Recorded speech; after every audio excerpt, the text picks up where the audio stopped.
Greetings and welcome to another episode of the Tower Dive. So this is our first episode for Season 3 of the Bronze, Silver, Gold Competitive Series. This past week we saw Week 1 of the Bronze, Silver, Gold Competitive Series kick off. We had a ton of great action. Joining me today to discuss this is Gimpy, jungler for Conqueror Gaming, Shuno, captain and attack damage carry for Enigmatic Gaming, top laner and captain for Conqueror Gaming, RutledgeIsBeast, and finally xdawn, former life coach for Edward Snowden. Now, let's get into our first topic. Out of all the teams that went 0-2 this past week, which team seems to be the weakest, and what can they do to turn that around? So we're just going to go ahead and go with you, Rutledge. So based on the games I saw, and I also played against two of these teams and helped them go 0-2, I'd have to say I think it's probably Kiss and Lay Eskimos. Just because I think skill cap seemed like they actually were semi-competent, and playing Naughty Nips and Scrims yesterday also made me think that like if they actually ban my champions, then they have a chance. But also Kiss just kind of looked like all over the place, and I only saw the one game from Lay Eskimos, or I don't know if they played two on stream, but I only saw one, and just nobody stood out as like a possible carry for their team to me. It just kind of looked like they were all kind of behind against their opponent. I don't remember actually who I watched them play, but that's just what I remember my first impression being. Okay, fair enough. Shuno. Out of all the OT teams, I'd probably say that skill cap would be the weakest, in fact. Bit of an evaluation. I think Aether, even though they went 0-2, they put up a good fight against Frosty. Kiss and Eskimos played pretty bad, don't get me wrong, but I want to say that was because of lack of preparation and who they were facing. Skill Cap, on the other hand, faced Enigmatic and Akels, and while we didn't see anything from the SEK game, it's safe to say it was similar to what happened in the EG game. I don't think this team knows how to respond well at all to being down in gold, and I think that that's why that, in my opinion at least, they're the weakest team. Okay, 100%. Love the points. Gimpy. I think probably the weakest team from what I've seen. I missed the Lays Eskimos game, and yeah, so I think it's going to be Kiss Gaming. Honestly, they had a really rough showing, especially in their first game. Like you said in the your power rankings, their bot lane was just non-existent almost in both games, and I think it's just like they're just not really doing well so far, and I don't really see them doing any better. It's not like they played, well, I guess they played OCN, but I don't know. I didn't really see them playing any like top tier teams that were something that I'm worried about, so I don't really see them doing well. Okay, fair enough. A man of culture, reading the Daily Duo. But if you don't mind, if you don't mind, I just want to jump in because I did not realize I was supposed to pick one. So I'm going to go ahead and go with Lay Eskimos, though, just to show Kiss a little bit of love, because I really didn't think they looked as bad as Lay Eskimos did. Like I thought they just got smashed in their game, and it was not, if I remember correctly, it was a team that went 1-1 that they lost to. But I wish I would have done a little more research before I got on here. But so I would say Lay Eskimos is actually what I would actually, if I had to pick one, they would be the worst. Okay, fair enough. xdawn, please. If I had to go with one, I would definitely go with a toss-up, really. I mean, if I had to pick one, it'd be Skill Cap, but between Skill Cap and Kiss, they have the exact same issue where it was just really roster problems. So if they're able to get a solid 5, I mean, how do you fix that problem? You just get a solid 5. I think if they go ahead, they get their 5 players that they know are going to be able to play, then they'll be ready for the coming weeks. It won't be nearly as big of a communication difficulties. It won't be anything like that. So if they can get that fixed, they should be on the road to success. Okay. If I had to name one, proceeds to pick two. All right, thank you, xdawn. Okay, so my pick, excuse me, would have to be Skill Cap Gaming, just because their game against EG, I mean, it was over in 20 minutes and I believe 33 seconds, the fastest time out of all the games for this week. And just really at no point in the game did I go, okay, Skill Cap's looking good, maybe they can turn this around. There was honestly no point in the game that I thought that. With Kiss, yeah, their bot lane in the season opener looked not good at all. But the mid, top, and jungle kind of grouped and then went into the dive top lane. Now, the dive top lane did not work out whatsoever. But at least they showed that, hey, we can communicate, we can group, and then we can attempt the tower dive. It didn't work out, sure, but they at least had a plan in action. Hey, bot lane's feeding, let's get topside going to counteract that. So at least that kind of shows like a plan in place. Where skill cap, where hey, we're behind. I guess we just die here. So that was me, and then they also played SEK, who I think are kind of a mid-tier team. They lost against them. So I would have to go with skill cap, and then for the reasons you said, roster shaky. But I think all three of these that we kind of seem to, everyone's kind of thinking Eskimos, Kiss, and skill cap are all kind of very roster shaky, which common trend there. But let's go on to the next topic. Which team that went 0-2 is the strongest? So again, you have your same options: Ninips, Aether, Kiss, Eskimos, skill cap were all our 0-2 teams. So which team was the strongest this weekend? We'll go back to you, xdawn. Strongest team, I would say, is Naughty Nips. Partially because I'm a fanboy, and I like a lot of the players on that roster. So I think they will do pretty well. I mean, I've hung around Vaso a little bit. He seems like a pretty solid player. Acarcion, he's pretty good. Gawain, he's not bad. Although I don't know why he's playing AD carry. But besides the point, I mean, the man was a resident one-trick Orianna like last season. It was a huge thing. He's great at it, but never got banned. It was great.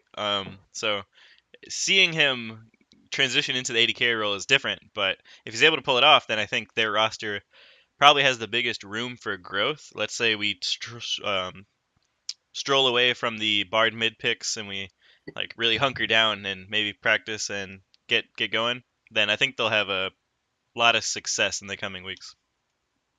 Okay, excellent. Gimpy. I think everybody's answer is going to be the exact same this one. I think it's pretty obvious that Nottingham is not a team to be messed with. They had strong showings in both their games, even with troll picks. I mean, when we played against them, they were scary. They were ahead. I don't know how much gold, but they were ahead a fair bit and sort of threw a little bit. And then, I mean, we just capitalized and used that to turn it around. But I mean, it's not like they were getting stomped at all, I don't think. And I think they do have weaknesses, but I mean, everybody does. So if they work on those, I don't see why they couldn't get better. For sure. Shuno. Well, unsurprisingly, I too am going to say no Nips. They played very good despite going against two of the other teams out of the three total in Group B that also went 2-0. They brought EG to 40 minutes. They brought Conqueror to 30+, and I absolutely think that they can recover in week 2. Okay. Rutledge, combo breaker. You can't pick Ninips. Go. Well, if I wasn't going to pick Naughty Nips, it'd be Aether. I actually played against both these teams, so I kind of feel like I have an insight into both. And I do still think not. So can I actually pick Naughty Nips? No. Oh, okay. So I'll say Aether then. I was going to comment that I think Naughty Nips is their downfall is they're cocky and they don't have Gwen in every role. And I think he is by far their best player after scrimming them. But so that actually could be their downfall. I think if teams focus on keeping him down, then I think they get much easier to beat. But Aether, I think they're stronger than the other three that we talked about as like possibly being the weakest. I don't know. It's hard for me to tell because I got my best champion against them and they didn't really know that. I don't know if or they just didn't do enough research. And we saw like when I get ahead enough, like what I can do to Naughty Nips. So neither of those games I don't think are like necessarily too bad against them since once that's banned, it's going to be a much different game. So I don't know. I think Aether they made some decent plays to stay in the game for as long as they did. It actually made us like macro them to death. So I respect that. I think they could at least hold their own against other teams this week. Yeah, 100%.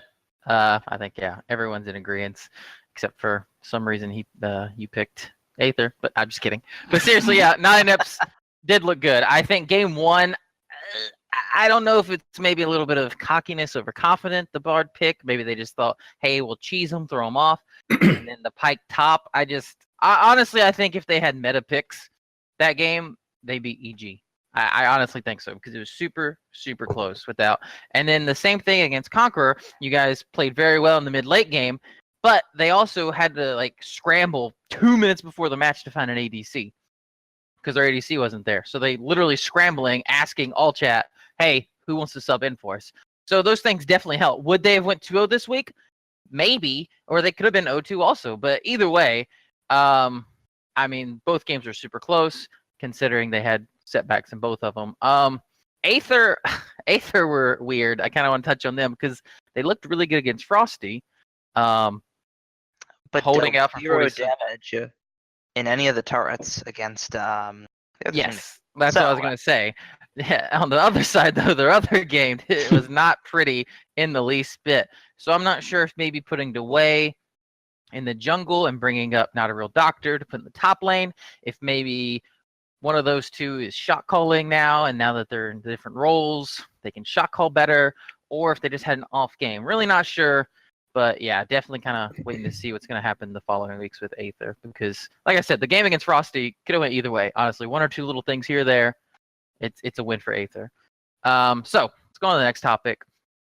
Saw a bunch of games played last week. Tons of teams, tons of different matchups, tons of champions. So, in your opinion, which team has the hardest schedule for week 2 this upcoming week, and how do you think they'll fare overall? Will they go 2-0, 1-1, 0-2? So pick a team. Let us know your thoughts. We'll go with you, Rutledge. I would probably say EG probably has the hardest schedule considering they play us and Aether, which again we just talked about. I mean, I know Aether's 0-2 right now, but I really don't think they're like going to be a bottom tier team by the end of the season. And they're playing us, and I just don't think they're going to win. So hold on a second. Hold on a second. We face Frosty and Conqueror. We don't face Aether just yet. Oh, sorry. I was looking at week 3. I apologize. So Whoa. Frosty, even that makes it even more, actually, I think you guys have the hardest week because Frosty definitely looked better than even Aether. I mean, they beat Aether. So I think that just even makes you having a harder week. So I could even see you guys going 0-2 this week. I think you might be able to pull out the Frosty game, but yeah, I think you guys have the hardest week. Okay, fair enough. Shuno. Yeah, I definitely would agree in saying that we have one of the harder weeks, but I'm actually going to give an answer that's pretty different. I'm going to say that Aether have the roughest week schedule in the second week. They face Noineps and Sekels, both of which are teams I could absolutely see being in the top 3 in their group at the end of the season. Noineps, we've already given some positive replies towards, and I think Sekels are a very big wild card right now that you can't mark 100% on where they're going to be. So I think Aether are going to have a pretty rough week. Excellent. Gimpy. Oh, this is a tough question. Honestly, I don't see a lot of matchups that are stompy in both games. So I'm gonna say that's different than what you guys said. Maybe even Skill Cap Gaming is gonna have a pretty rough week. They're against Naughty Nips and Frosty Esports. Frosty was 2-0, or no, they were 1-1. Yeah, no, Frosty 2-0. 2-0? Okay, yeah. They were 2-0, and they put on a pretty strong showing. Yeah, they won both their games. And then, like I said, Naughty Nips is not a team that you should easily just sort of push off. I think that they could come out winning both games if they sort of get a roster together, start practicing more. Sorry. Yeah, I think they have a tough week. Yeah, 100% agree. xdawn, please thoughts. Alright, so he took my answer. Skill Cap Gaming, I think, is going to have the toughest of the weeks. Coming up against a 0-2 Naughty Nips who is going to be trying to redeem themselves. They're going to be taking it super seriously, trying to go for it to even out their record, go for the 2-2. And yeah, the Nips are going to go into the freezer and come back a lot harder this week. And then they're also up against Frosty. So that's also not going to be easy considering that their bot lane isn't there currently. So Alessio was putting on star-studded performances in both of his games so far this past weekend. So they're going to have to pull multiple things out of multiple places if they expect to come out with a win in either of those games. For sure. So yeah, I'm gonna have to go with Skill Cap for as far as hardest game schedule goes for this next coming week. Skill Cap didn't look very good against SEK, mid-tier team, at least in my opinion. And then they did not look good in their game against EG, who I think right now are second place in their division. And they're gonna go against Naughty Nips, who, I mean, it's very hard to tell, but definitely not a bottom tier team. And then Conqueror, who I think top tier team. They're So yeah, against Frosty, not Conqueror. or sorry, that's what I meant. Yeah. Frosty, third place team. So I think Skill Cap gonna go 0-2. Honestly, they would have to do a very, very big turnaround to go 2-0 this week. Maybe 1-1. But honestly, I feel 2-0. That's a very unlucky schedule to go against two really good teams back to back in the same week. So that's my pick for hardest. Now, final question: What's your pick for the match of the week? What do you think is going to be a very exciting match? It could be very close, or it could be very one-sided if you just think it'll be very interesting. But what's your pick of the week? We'll go with you, xdawn. Pick of the week. That's really tough because there's two matchups that I really want to see that are kind of like rivalries in the making, kind of. I do think I don't want to say both because I want to give somebody. I'm going to go with the one nobody's going to pick. I think the ESG roasted black pepper game is going to be really good because I think those teams are very evenly matched, and roasted black pepper is literally ESG 2.0. So if anyone is going to know how to play against the other team, know how to tilt the other team, those two teams know literally everything about each other. So I think that'll be a very fun and exciting series to watch. Or, well, not series, but game. Season 2 rip. So yeah, that's my pick for week 2. I concur. I think that'll be a great one. Gimpy, please. So this week, Conqueror Gaming has a pretty, or Conqueror Academy has a pretty tough matchup with EG. But I'm going to give the answer to the OC Nation versus AOL matchup this week. They're both 2-0, and I think AOL is the more dominant team. However, I definitely think there's some glaring weaknesses in the way they play, and I think OC Nation can use that and probably take the lead. I'm very interested to actually watch that game and just sort of be fearful of whichever team comes out on top. Shuno, thoughts, please. Oh, well, I would have said OC AOL, but that's already been picked. So clearly, I'm gonna have to go with my own matchup against Conqueror. I think that the top two teams out of Group B definitely makes a pretty hot matchup. I'm not saying the AOL OC matchup primarily because I still think that the gap in skill between AOL and OC is very big, but it's still something worth checking out. Yes, excellent. Rutledge, please. Yeah, I think the second biggest matchup is probably OC Nation AOL. I have to agree that Conqueror Gaming and EG is going to be probably the best matchup this week. But there's two power rank teams, 1 and 2, playing this week, so it's going to be probably a good week of play or a good week of games. But I think it's going to be interesting to see the bot lanes actually from Conqueror Academy and EG playing, because both have played pretty well, at least when Conqueror had their starters in. So I'm interested to see how, if both teams get both their starter bot lanes, just to see how they collide in that game. Excellent. So my thoughts, again, yeah, two matchups between first and second seed in the respective divisions. Honestly, it's super exciting to me. My thoughts on the AOL OC Nation match, I think it's super interesting because, at least as far as I thought AOL completely dominated the Elder Dragon division. They look like they're first by quite a wide margin. I put OC at number 2, and I could be talked out of that if maybe someone else would be number 2, but I feel like it's AOL by far right now.